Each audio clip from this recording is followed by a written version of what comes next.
I think it should be an edge for us. We should be a great tackling team. We practice, we train. I know that what we're teaching is sound and stands the test of time with football. We invest in this thing, and we're not translating it to the field, and that's what's extremely frustrating.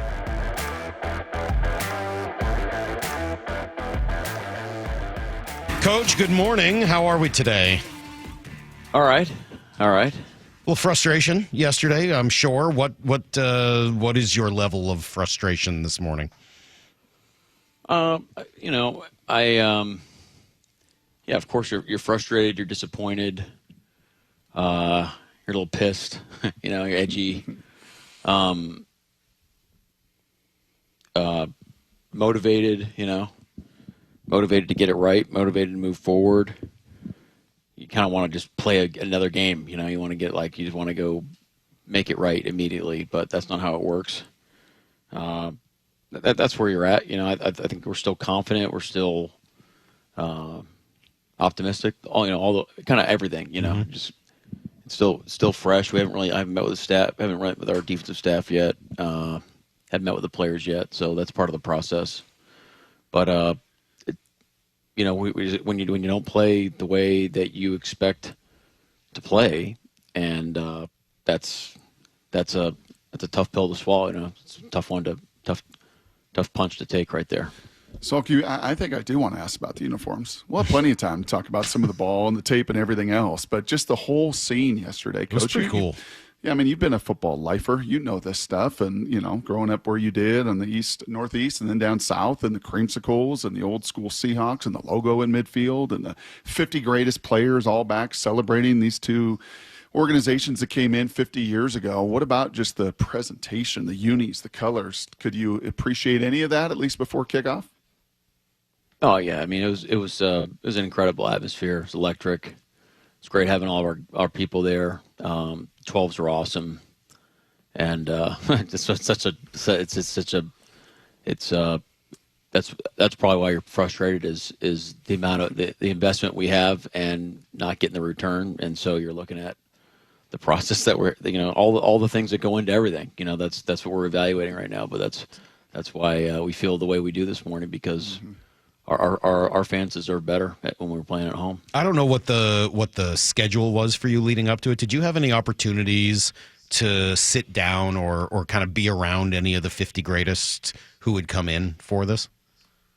Yeah, we did. They had an event on Friday night, and then I spent some time with those guys on Saturday after the walkthrough. A bunch of guys were there. Anyone you didn't know or met for the first time or had a cool interaction with?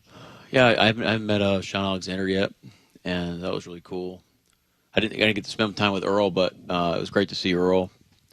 Obviously, every time you see Steve Largent, it's like kind of a cool thing. Yeah. But yeah, seeing Earl was awesome. I wish we got the time to spend time together, because with our time in Baltimore, kind of the shared experience here. So, but it was great to see him, and yeah, there's several guys. You talked through some of that frustration, Coach, and then you also mentioned the optimism and kind of where the team is going. That makes sense to me, just the way you phrased it, and I wonder if those two things are connected. Is some of the frustration because you can see what this team is capable of? Yeah. You nailed it. That's it. When you fall short of where you feel like you are, and that's it's tough. So you got to be honest. Like, I think part of our message today is we got to be honest with each other and evaluating of how we're doing things and who's doing what, and what we're doing, all those things. But you're absolutely right. I think that's kind of the the juxtaposition there, where you are optimistic, because I think we got great guys, and we got great players, and we got great coaches, and frustrating that we didn't see the product on yesterday afternoon.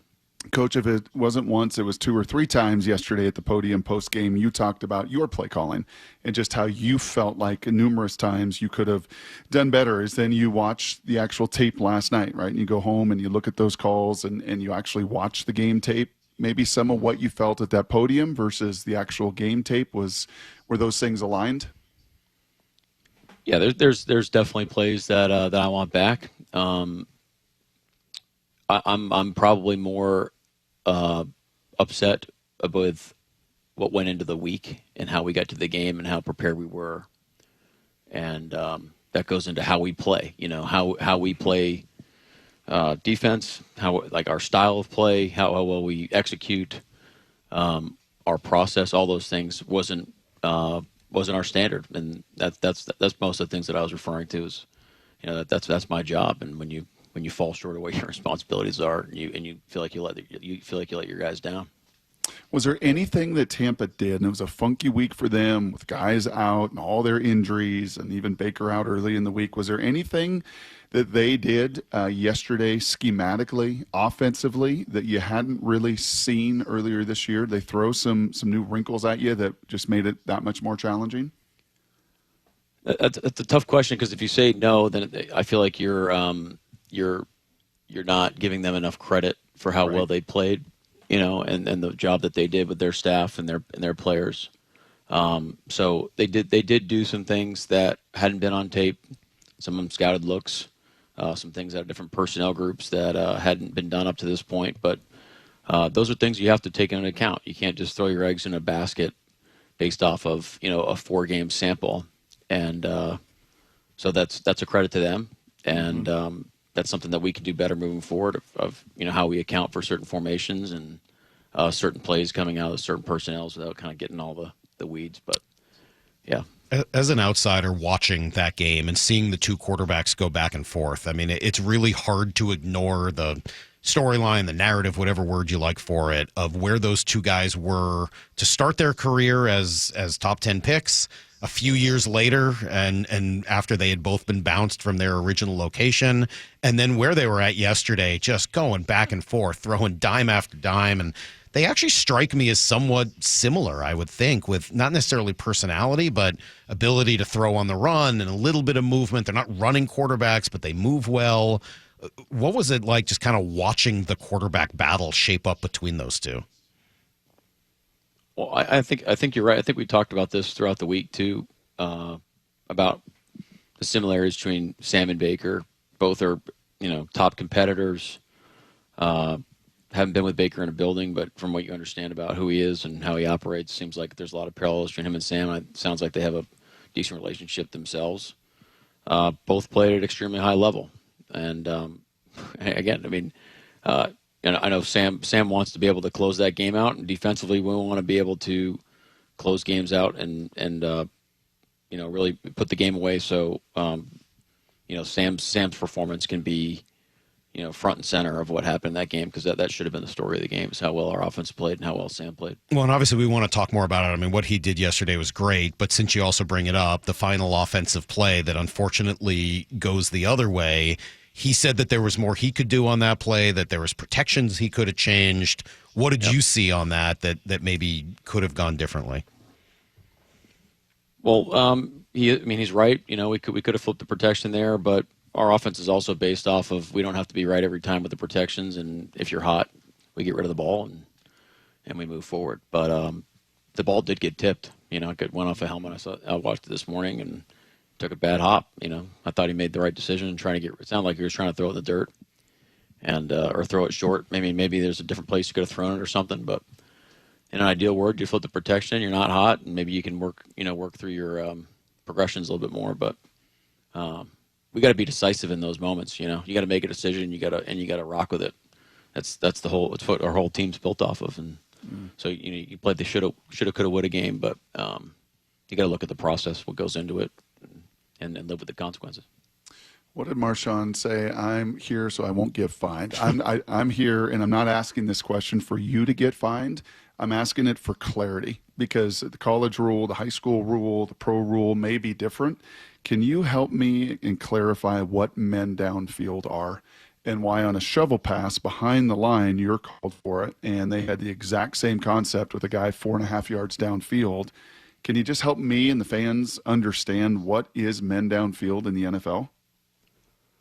From what I understand, if it's a forward pass and you're not engaged with a defender, and I think it's more than a yard. I think that's the buffer zone. I could be wrong, but I think it's over a yard. Maybe it might be 2. I'm pretty sure it's 1.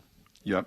And that's a penalty. So our guy, Jalen that was a legal man downfield. So we got our offensive penalties yesterday were little bit, we're operational based, so that's something that we can focus on the front end and on how we're training the guys and how we're focusing in those moments.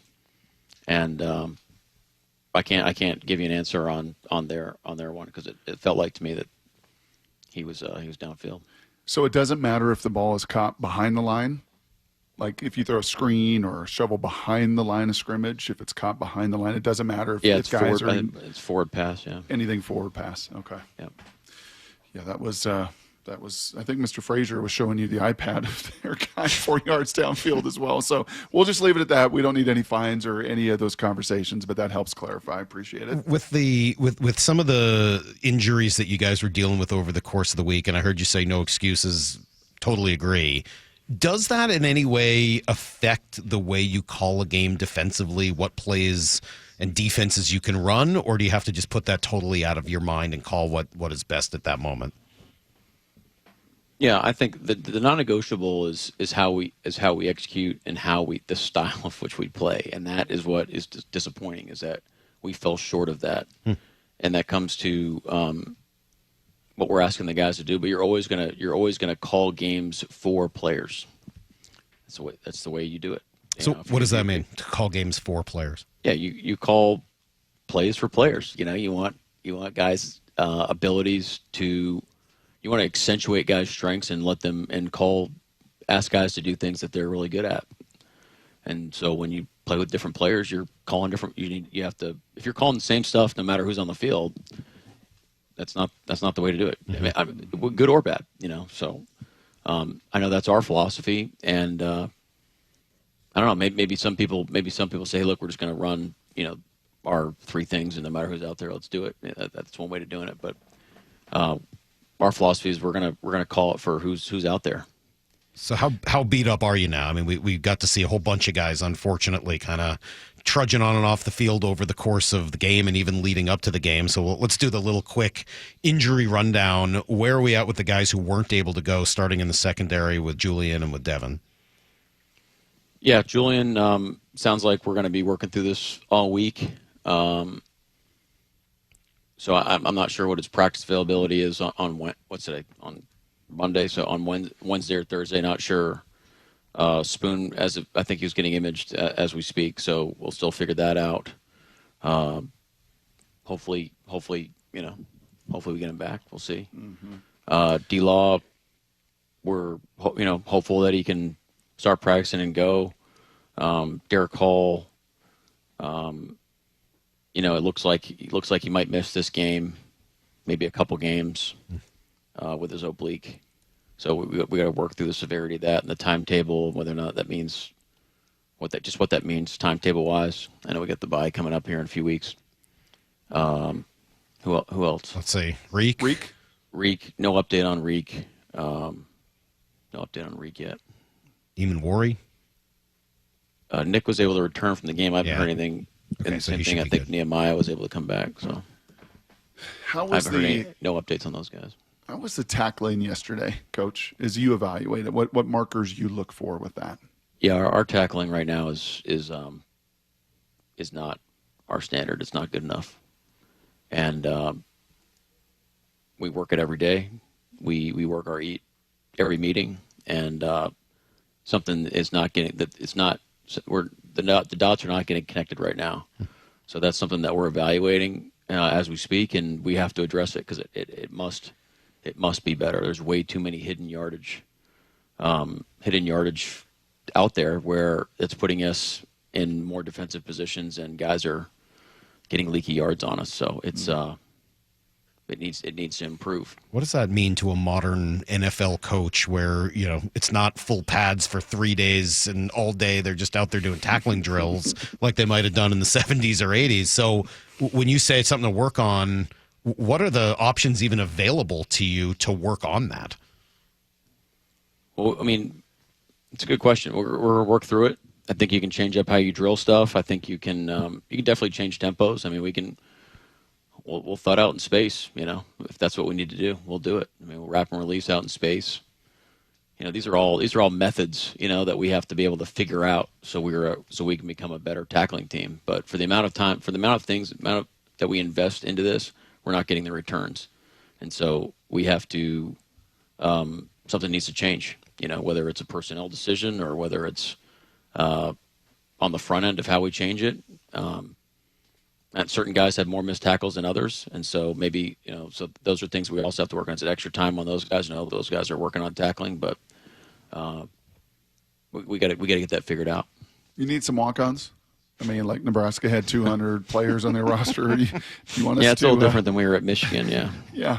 I mean, Salky a couple weeks ago wanted people to call folks on Leonard Williams' behalf and let everybody know. Do you want us to put together a 10, 20, 30-person member walk-on crew that can put the gear on and just take a beating out there from some of the fellows? I think the days of like the nondescript practice players with no numbers and stuff out in the practice field I think those are over. I'm imagining like the old WWF wrestlers who would come in with no name and have to fight like Macho Man Savage and just get their butts handed to them week after week. Hey, on the offensive side of the ball, there was obviously a lot of positive, and I wanted to focus on a couple of guys. We spent some time on Sam. How about AJ Barner and where he's at now, heading into his second year? Kind of the growth he's had from a year ago.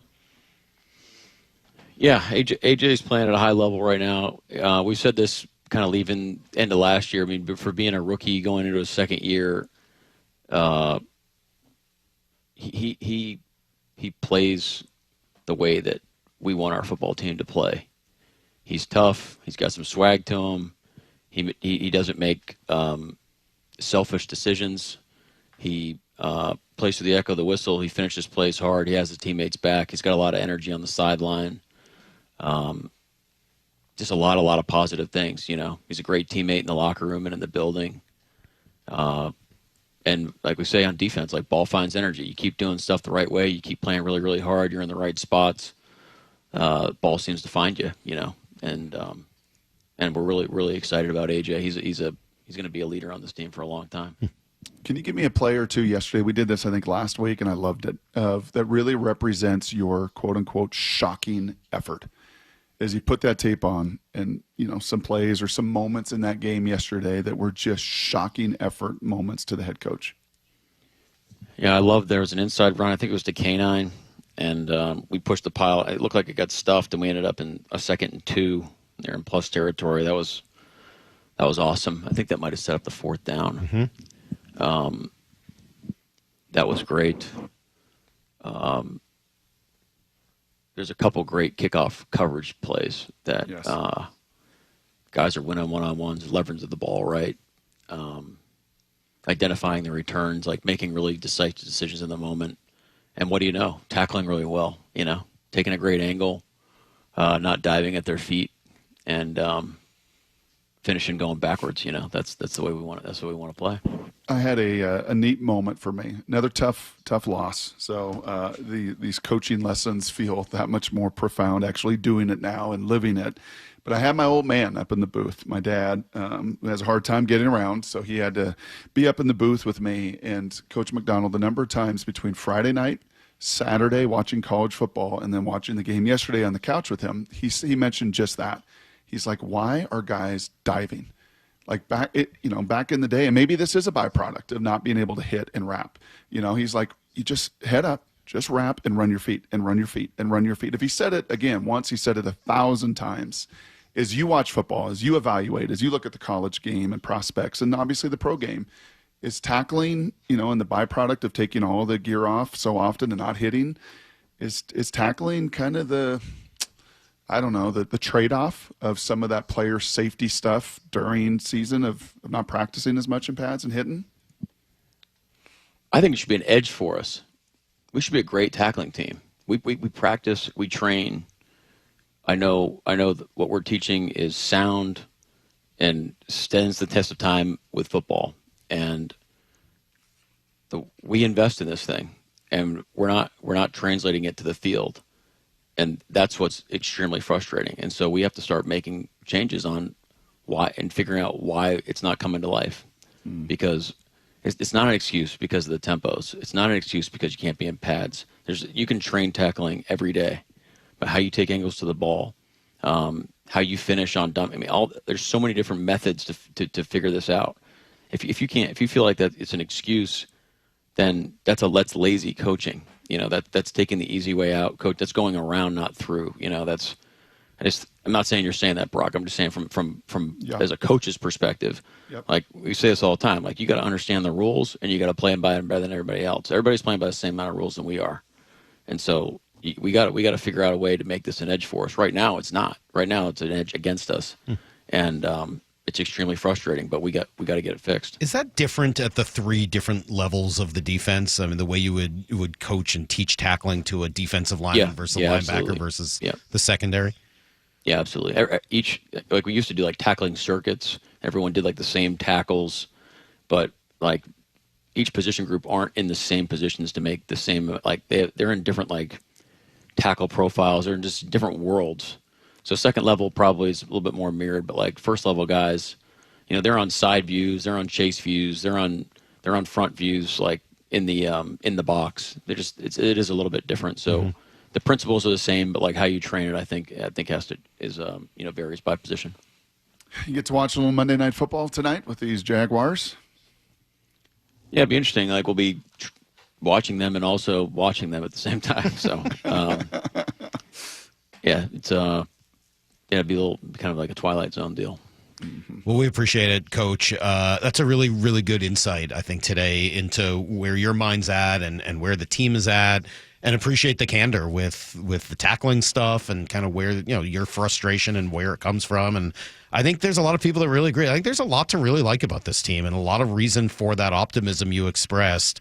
I think there's a lot of belief we'll get it figured out. So thanks for spending a few minutes with us, and we'll do it again next Monday. All right, guys. Thank you. All right.